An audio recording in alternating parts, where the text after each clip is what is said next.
shelter, you typically have round-the-clock staffing. So let's say it's in a congregate space, so you have 3 shifts that you're having to cover there.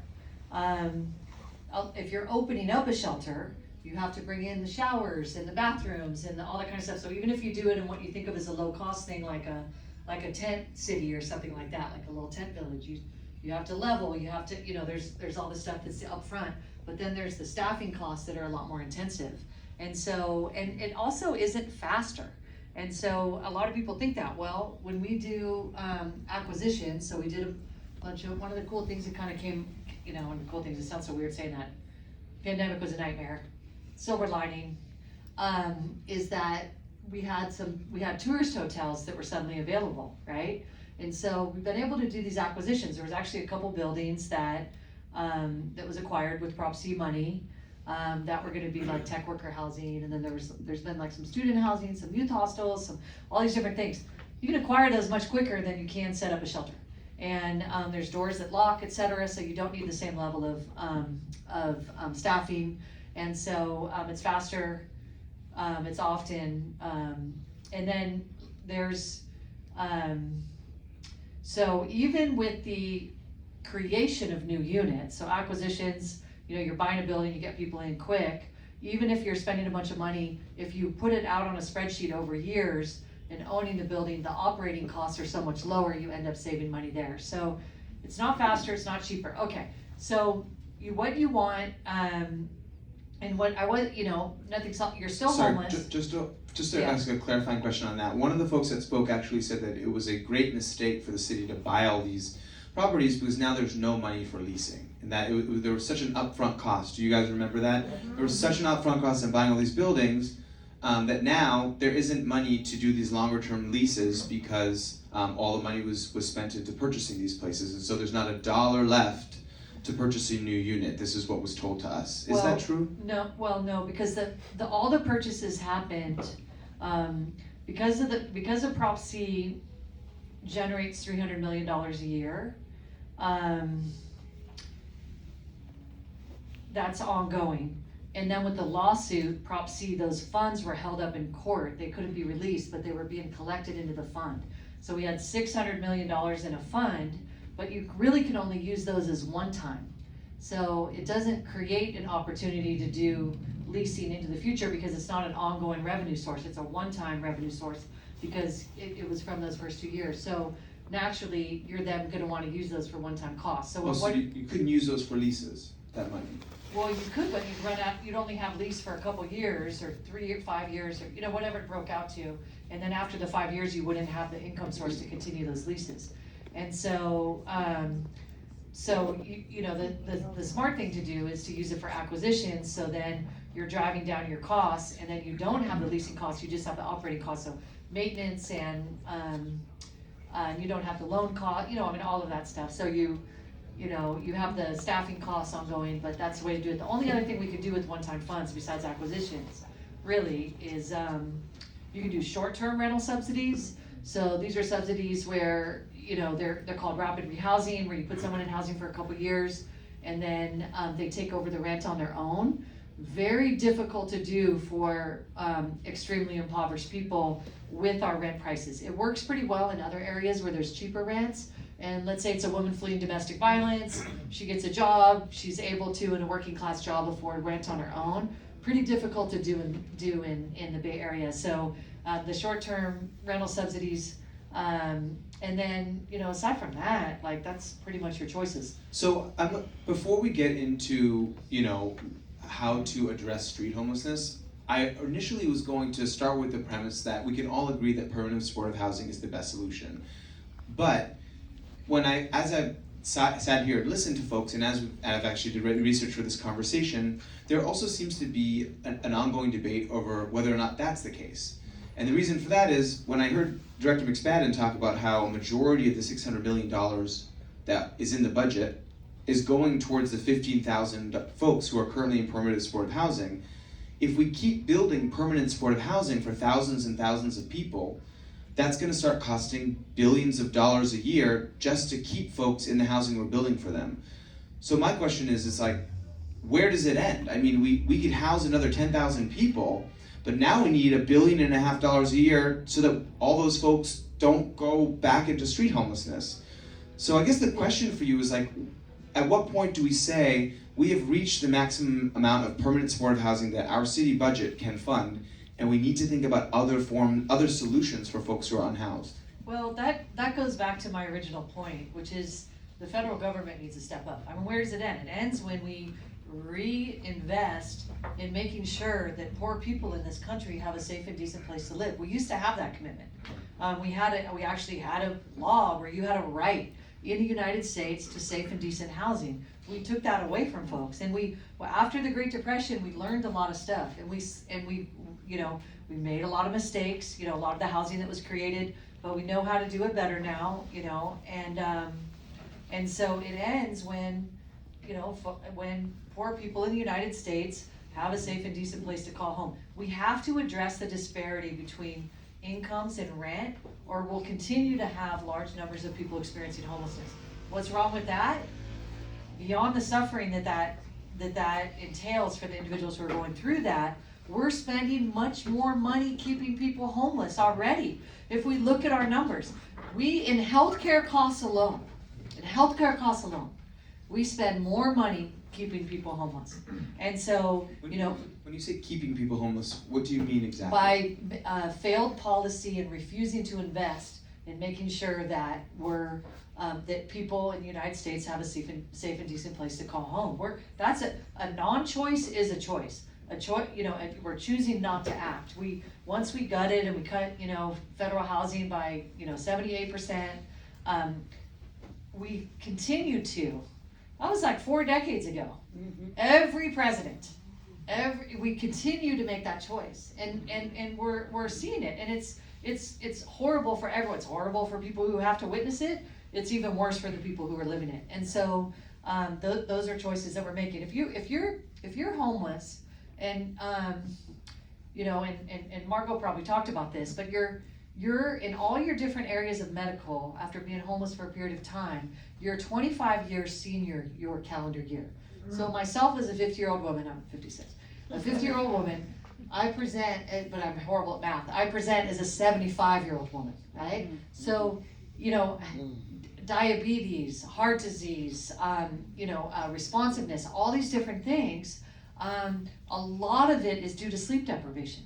And so we really we're literally killing people. And so this idea that folks are choosing to be homeless and it's like a free and easy lifestyle out there, it's not. It's really rough. So I'm channeling the person that says, okay, yeah, it would be what should do. The federal government should step in and should make up from lost time and reinvest in housing for everyone and go back to where it was. But we can't rely on that. We don't know. Build Back Better apparently would have done a lot, but it didn't pass. We have, the state of the Congress is such that it probably won't pass another 2 years. Maybe, it could in the next Congress, but it has been, as you said, 40 years since that gutting of the HUD budget, and nothing has changed, or at least not enough to actually make a dent in this issue. And so then we're faced with the reality of, again, the same question. Can we just keep building more and more permanent supportive housing, which with a budget that actually we're seeing a $700 million deficit over the next 2 years. And so the question really is like, you got 8,000 folks in the city who are unhoused. Is there anything that can be done with some expediency within the budget constraints that we have? Yeah, so the housing, I just want to kind of step back a little bit because you keep saying building permanent supportive housing. So when we talk about permanent supportive housing, there's a number of different elements to that. Permanent supportive housing also includes housing subsidies that you use in the private market that come with support services. Sometimes the subsidy comes from the federal government. We commonly refer to it Section 8. It's not called that anymore, but we also have local versions of that. And so that we're having a pretty large amount of success. Starting to in San Francisco, had a tremendous amount of success in Los Angeles with this model.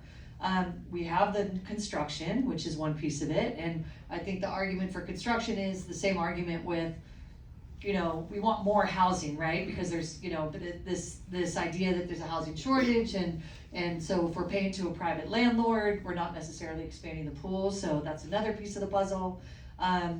And the acquisitions, as I mentioned, so that's another piece of the puzzle. The other piece of the puzzle is using our public housing that we have really well. And we've been in kind of a situation for, God, I guess it's like 6 years now, where Ed Lee, which was awesome that this happened, went through the process of rebuilding our public housing, which really needed to happen. So I'm not throwing shade on that at all. What that did though is that they ended up keeping all the vacancies and holding them, so that when they're tearing down one section of housing, they can move the people from that section to the vacants and then rebuild, and then it kind of just keeps going. So we're still on that mode, where we still are not filling our vacancies in public housing. So as soon as that ends, we need to make sure that those, and it'll be a lot of units, it'll be thousands of units, that those units are prioritized for unhoused people. Wait, so just so I have this right, so there's a set amount of public housing units in the city. Mayor Lee got the money or the approvals to tear them down and build a lot more, like build towers? Is that what happened? Well, they, Or so increase it's the the number four of big, well, it was a fight to get 1-for-1 replacement, let me just say that. So because what they wanted to do was do mixed income. And so in order to have 1-for-1 replacement at the income levels for the extremely low income people, so less than 30% of area median, basically we're talking about people earning $40,000-$30,000 a year and less, depending on the family size. So they had to, in order to do the mixed income, they had to, and keep the same number of extremely low income units, they had to add units to it. So yeah, the big four housing developments in San Francisco have all been being rebuilt. And so, Bayview, Alice Griffin, Potrero Hill, Got it. yeah. So let's talk about tents, encampments, and folks living on the street itself. And there's this lawsuit which folks didn't want to talk about last night because it's ongoing, but I think you're actually, you're part of the lawsuit, right? Or Yes, we are the leading it? ones. You're we the are ones the ones suing. suing, yes. So you're suing the city, or Yes. who are you suing? You're suing the city. Suing the city. Why are you suing the city? What are you trying to accomplish with the lawsuit? Yeah, so we are in settlement, so I can't talk about any of that. But I can talk about the broad stuff. So why are we suing the city? So for years, what has been happening is that, well, let me just back it up a little bit to create some context. So, when I mentioned the federal government backed out of providing housing for folks, basically what they did by doing that is they left this issue, created this issue, and then left it at the feet of municipal local governments, right? And what the local governments then did, because they didn't have the tax base to actually address it, is that they started using police primarily to move people and kind of manage public space. And that is not unique to San Francisco, that happens all across the country. And it has real consequences for folks. In San Francisco, people get between about homeless people get between 10,000 and 20,000 citations a year. What typically happens around the country is, homeless people get citations, they can't pay them, they go to warrant, they get notices for court, they're not getting them in the mail because they don't have an address, they don't show up, they get warrants, and they basically spend a weekend in jail to be able to, pay off all those fines. And so it's kind of the modern version of a pauper's prison. So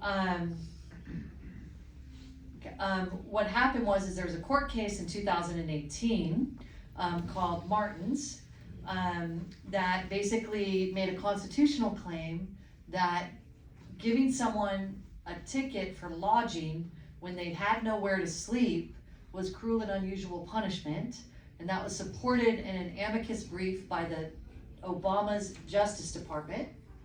That court case prevailed, and basically what it said was that you can't give people tickets if they don't have any place to live, or a place to be, a shelter bed, or etc. So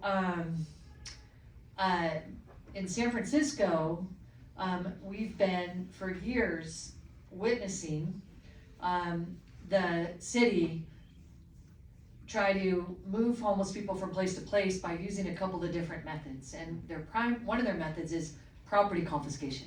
And so they come, if they take people's property often out of their hands, they throw it in the dumpster. We did a survey pretty recently here in the Mission last year, just of homeless people in the Mission that the Latino Task Force did. 64% of people responded that they had been swept without being offered a place to live, for a place to sleep first, right? That they were forcibly removed without offering a place to stay. 75% had their personal items confiscated by the city. 44% had medications confiscated, okay? So if you're on Medi-Cal and you're trying to replace your medications, okay, really difficult situation for folks. So we had been going to the city over and over again. We negotiated a policy around the property and how to handle it, and what they're supposed to do is bag and tag it and store it for 30 days and people can go and pick it up. They said okay, but then they didn't do the policy, and we basically amounted like years of evidence, and we kept going to the city to try to get them to change, and they wouldn't. So we ended up finally being forced to sue. So we're basically doing 3 different constitutional challenges. We're doing the cruel and unusual punishment one based on Martin's, but we're also doing some other challenges around the illegal property confiscation. What do we want out of it? What we want, call us crazy, is we want an effective street response that actually moves people into housing, into shelter, into treatment, into some place instead of block to block to block to block. We want them to stop taking people's property illegally. So that's why we're suing. But are there places to bring people? I mean, I think we all would agree that it would be moving someone, spending all this time and money to move someone from 16th to 17th or 18th to 19th is not an ideal solution. But are there actual places to take the person who is living in a tent or on the street? Are there enough beds to move them to right now? So that's part of the You piece. keep hearing that there's like 1,000-person wait list for shelter beds, right? Like every night. There's not, because they closed off the shelter. That we don't have any way for people to get shelter in San Francisco because they eliminated that. But before the pandemic, there was 1,000 people on the wait list for shelter. Now we don't know how many. So if you we want a shelter, obviously would love to use, this is part of the leverage of a lawsuit, right? So yes, my investment statement earlier, so invest more in expanding shelter, invest more in expanding housing, invest more in prevention, and use the lawsuit to force them to do that. They have vacant supportive housing units. They have about 1,000 of those units sitting there because of all the rigmarole and paperwork. Meanwhile, people are dying on the streets. Fill those units. I mean, there's so many things that can happen. And so if we're not, this is just another kind of crowbar, so to speak, to kind of get the city to move. So, So in the situation where they're doing everything and we still don't have a place for folks, I want to the city has done encampment resolutions right, and they've been effective. And I'll just bring up one model. No, please, I'd love to hear what that looks like. Yeah, so there was, there's one that I'm gonna mention. There's been other ones, this isn't the only one. But we always refer to it as the King Street model. And basically, it was over by the Caltrans, kind of behind it. There was a large encampment of about 50 people who had been there that were pretty well established. I mean, they had a garden, et cetera, et cetera. One of the larger encampments in San Francisco since I've been around. They kept clearing them out. Then people would come back because it was a great little spot. It was really out of the way. Clear them out, come back, clear them out, come back, clear them out, come back.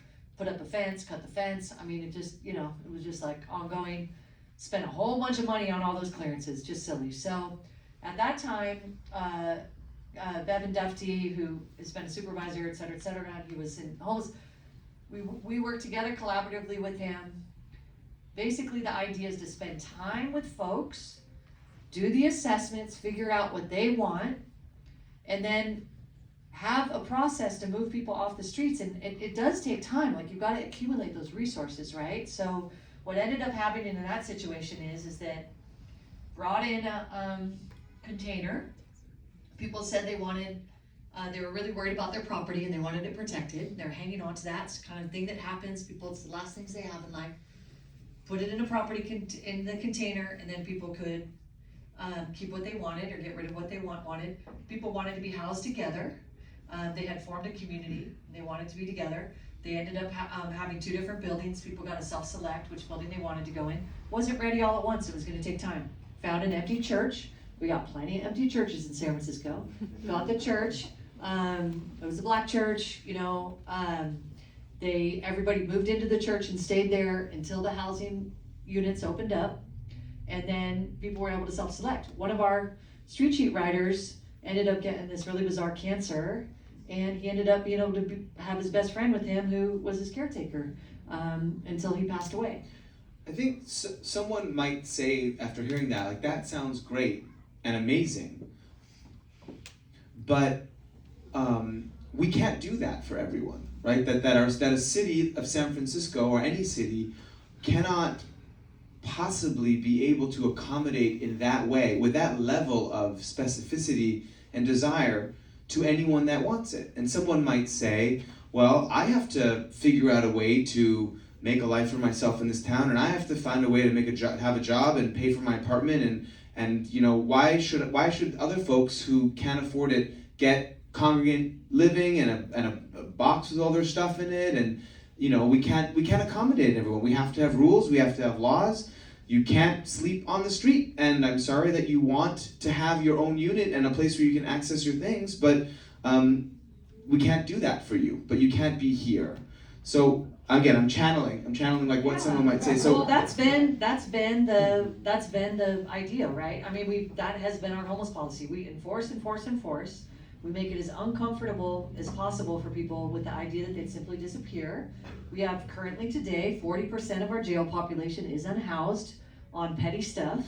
So we're already doing that. That's not working. So what I'm saying is status quo sucks. Let's do something different. If we don't have enough resources for people, what are other things that we can do?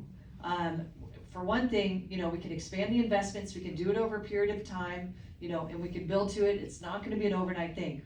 We gotta make sure that there's bathrooms for folks. We gotta make sure that there's good garbage service. A lot of times there's a lot of illegal dumping that's happening near folks. I mean, all of these things, and really making sure that if we're not able to house somebody today, we're working closely with them so that they have their immediate needs met, that there's not more harm done to them, keeping them as safe as we can, and then until that day when a unit opens up and they can move in. Okay. And that is sort of like there's not like a magic bullet that we can suddenly say, because we don't have control over the federal government, et cetera,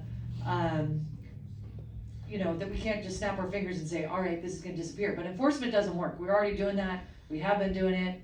It doesn't work. So a question about property and about space. So, I'll now take I'm channeling person hot and put my actual Manny Kutil hat on.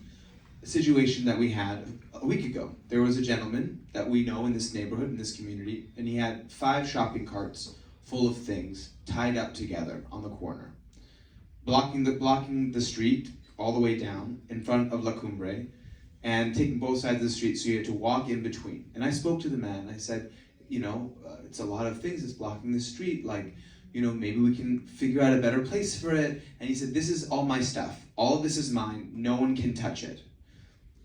But it wasn't things to live in or medication. It was literally like broken microwaves and cardboard boxes and like shoes that I'm convinced this man was not wearing those shoes. They were stilettos.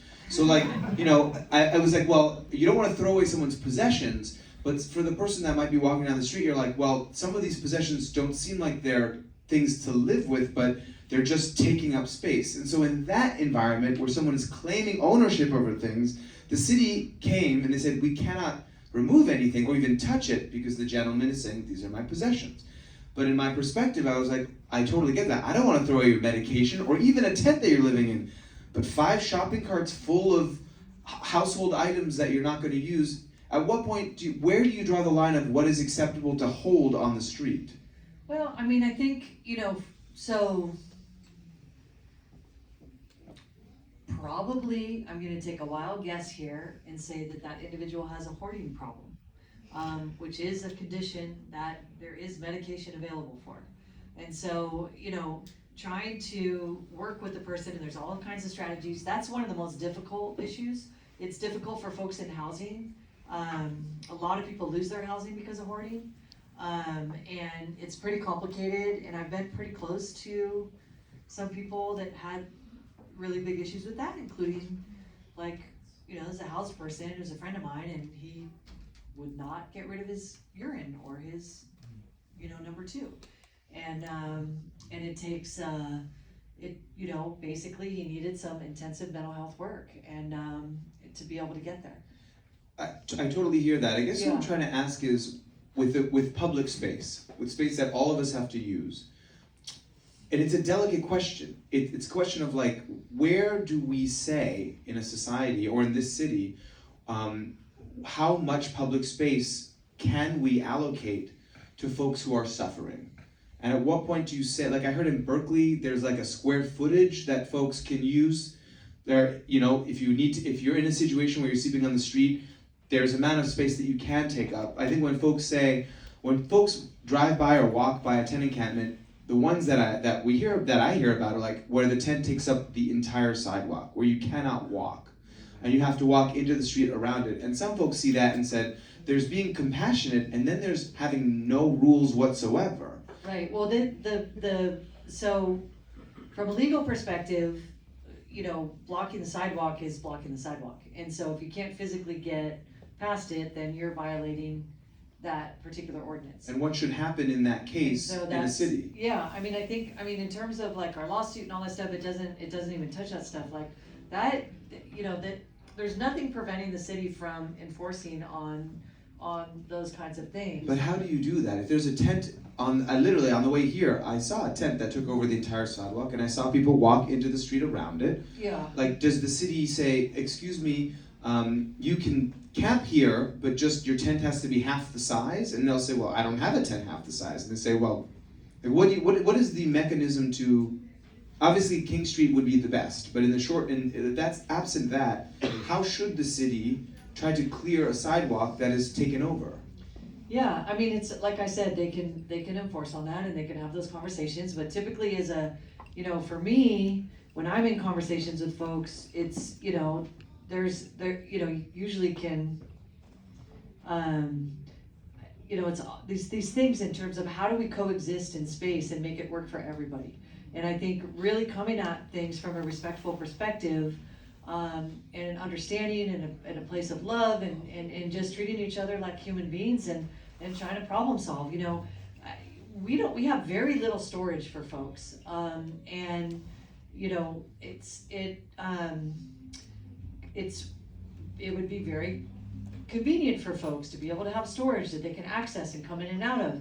The storage that the city does provide is very limited, or it has very limited hours, and you can only bring certain things in and certain things out, and there's just all this thing. So I think that there's some kind of common sense ways to try to address a lot of these things. And then some things you're gonna have these rare situations, they're gonna take a lot more work, and sometimes it's gonna take more time and getting to know somebody and building trust, and then trying to have those hard conversations. But that's more the exception. The typical situation is we can figure out how to coexist and issues can be addressed. A lot of times, when people have large amounts of property and there's just crap, you have a conversation with them what's, I live in this neighborhood, and so, what's up with all this stuff? And people will be like, oh my God, somebody keeps dumping all their crap here. Can you help me? And I was like, yeah, I can do, I'm allowed to do one pickup a year. And so let me call and I'll figure it out. And they're like, thank you so much. And then we'll, and then we put it in the right spot and put the right notice on it, and the city comes and picks it up, and we get, there's solutions to this stuff that don't have to be, we're gonna tear the property from your hands and throw it in a crusher and, threaten you with arrest. That doesn't have to be the approach. Yeah, I wanna go back to enforcement, and then we're gonna get to audience questions in about 5 minutes. And it's clear there are neighborhoods in San Francisco where you won't see a lot of folks sleeping on the street in a tent or otherwise, and then there are areas of San Francisco where you'll see a lot of them. A lot of folks sleeping on the street in tents. And so when you make the claim like we do enforcement and it doesn't work, it seems like there are areas where we enforce more or more strictly, or where if someone were to sleep on a tent on say Pacific Avenue, that tent would not last very long. But at 16th and Mission, or lots of other parts of San Francisco, there'll be a tent there and no one seems to do anything, quote, do anything about it. And so I guess I question a little bit whether or not we're doing enforcement right, because it seems like there's areas of San Francisco where we're not really doing a whole lot of enforcement at all. Yeah, so it's important to understand homelessness in the context of poverty. And there is a percentage of people that are extremely poor in the United States that experience homelessness. It's typically between 7 and 9%. And so, and typically, folks are staying in the communities that they have an ante where they can use a shower, or they are able to stay this amount of time at their friend's place, or this is more the reason, rather than enforcement, of why you see in impoverished areas. You also have a much higher percentage of people of color. We have 5% of our city is African American, 40% of our homeless population, 50% of our homeless family population is African American. We had a 55% increase in Latino folks experiencing homelessness on this last big count. A lot of that here in the Mission, folks who were essential workers or lost work. That were restaurant workers that closed down, not essential workers, but restaurant workers who shut down, then became homeless. And so, we had this, we have to remember it in that kind of context. What happens with enforcement, and this is an interesting thing, because we had a theory, and so we did this big study with the guy from UC Berkeley, and we had a theory that there was sweeps that were going on in one area, and so in another area, we were seeing an increase in unhoused people. And so we wanted to kind of dig into that and see what effect enforcement was having. And we were totally wrong. What we found is that people weren't moving more than a block away from where they were forced to leave. And so when we have the impression that enforcement isn't happening, because people don't have anywhere to go, and they come back, and you know that, like, people have a sense of home. And as human beings, we're just like natural nesters, and people will stay in that area. And that's what's actually happening. And so I think that is more the issue than the enforcement piece. Okay. Yeah. My last question is about we've talked a lot about the percentage of people who are San Franciscans that become homeless versus people who come here. And again, there's this perception that San Francisco is people come here who are homeless or about to be homeless or became homeless somewhere else because of all the services we provide. There are people who say because of our more relaxed attitudes towards drug use. And if you have a drug problem, you think, well, I can do it in San Francisco and nothing's going to happen to me. And what's been mentioned is that about 30% of folks in the last 2022 point in time count indicated that they were not from San Francisco, and another 15% or so said that they had only moved to San Francisco within the last year, which is about 45% of folks. And so I don't actually think it matters if it's 40%, 20%, 60%. The fact that there are, and if you take that and there's 8,000 folks, that's 3,000, 3,500 people who, quote unquote, are not San Franciscans. They're not one of our own. They've come here, and they are homeless on our streets. And so I'm just channeling here. I'm just saying what people might be saying with it, not on the mic in front of everyone else. Why should we bend over backwards and put lockers and spend all this money and time and energy and tens of millions of dollars of money to help someone who's not a San Franciscan who is suffering? Why should we do it? Why shouldn't another city do it? Or why should they be allowed to be here? It's our street. It's affecting our quality of life. So the allowed part, okay. So I love this question. I love this question. All right. And if you think I'm the only one that says that, then you are wrong. Because a lot of people No. I know. I've done a couple speaking engagements before. Not you. I know you know. So I think, yeah, so all right. So this is another thing we have to think about in a national perspective. So every city in the United States, Chicago, freezing cold winters. I haven't spent any time there, so I don't know, but I think it's pretty cold there. Las Vegas, people coming there for the winter, right? And everything in between.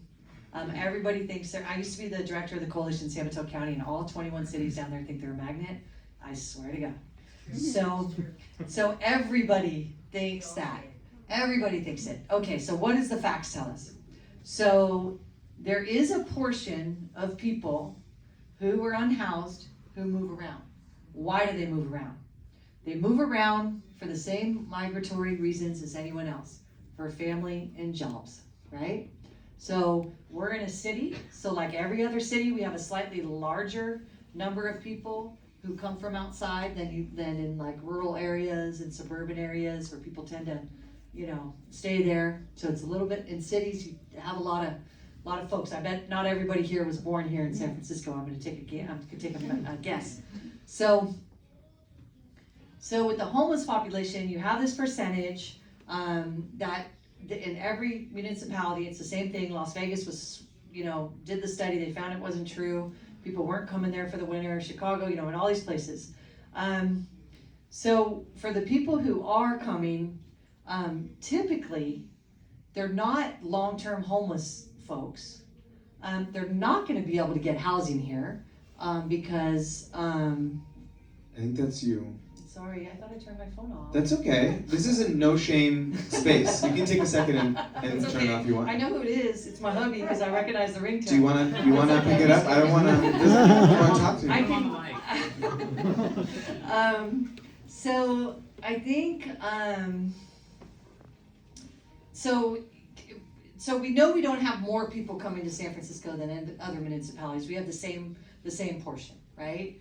And we also have our system set up where you have to demonstrate that you're homeless in San Francisco for a long period of time before you can qualify for housing. It's actually, at this point, it's about 15 years homeless Wait. before you can get housing. Wait, you have to demonstrate that you've been homeless in San Francisco for 15 years? Yeah, through coordinated entry, yeah. To get housing? To get housing, Okay. yeah, through the homeless system. Not that you had lived here in housing for 15 years. Okay. Homeless, yeah, so it's pretty hard. So this idea that people are coming here for service, that's, so I think, I also wanna mention, everywhere in the United States is having a major opioid crisis. I mean, we are not unique in that. And I know Fox News likes to pretend like we are, but if you look at the overdoses, I mean, I don't care if you're like in the rural area of Tennessee or, I mean, this is seriously, like, it's an issue. And I mean, opioids and, and all the pill factory, I mean, all that stuff that happened, like this is a major, horrible thing that happened with our, with our pharmaceutical companies and all that stuff that happened there. So the magnet theory has been disproven over and over again. I will say though, it is very convenient line for our policymakers to put out there.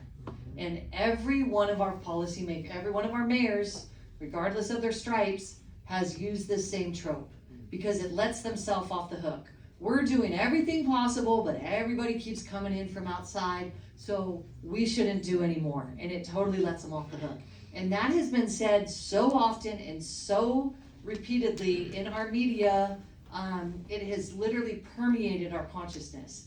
And the same thing happens in everywhere else. And so everyone is thinking this. And so it's one of those myths that's not that hopeful. And I would say, regardless of that, every human being is deserving of dignity, and every human being is deserving of a safe place to call home. And I firmly believe that with all my heart. All right, let's get to audience questions.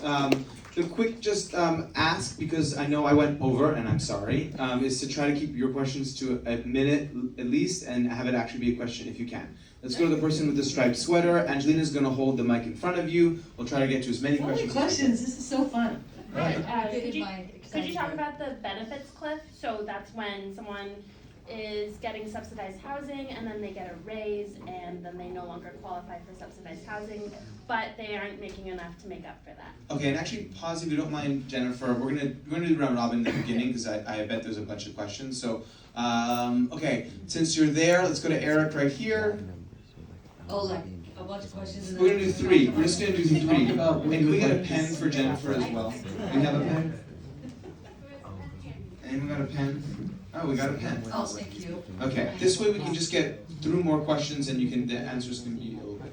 What models of market rate or market rate-ish housing development would you like to see in San Francisco to address the price of rent? What's your thoughts on market rate housing? What amount of market rate housing? Let's go to Bob the builder here, Bob the Castro handyman.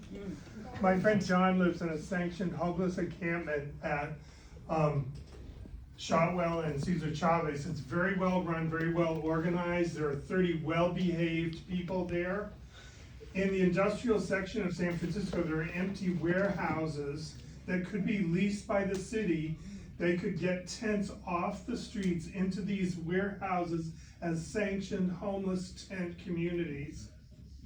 Okay, so benefits cliff, market rate housing, and sanctioned encampment sites in the warehouses in the industrial part of the city. Yeah, on the benefits cliff, that is, it affects like in a myriad of different ways. So it affects when people have welfare and they basically get their grant reduced when they're working, so it's almost a punishment for working. And then there's other benefits that are attached to that, like childcare. And so it does create like this huge problem when folks, you know, like you work, you have your childcare, and then you basically lose everything once your income gets too high. And so there has been some policy changes that have addressed that, where there's more bridge time and they've increased income levels in different programs. But I do agree with you that continues to be an issue for sure and could be pretty easily remedied.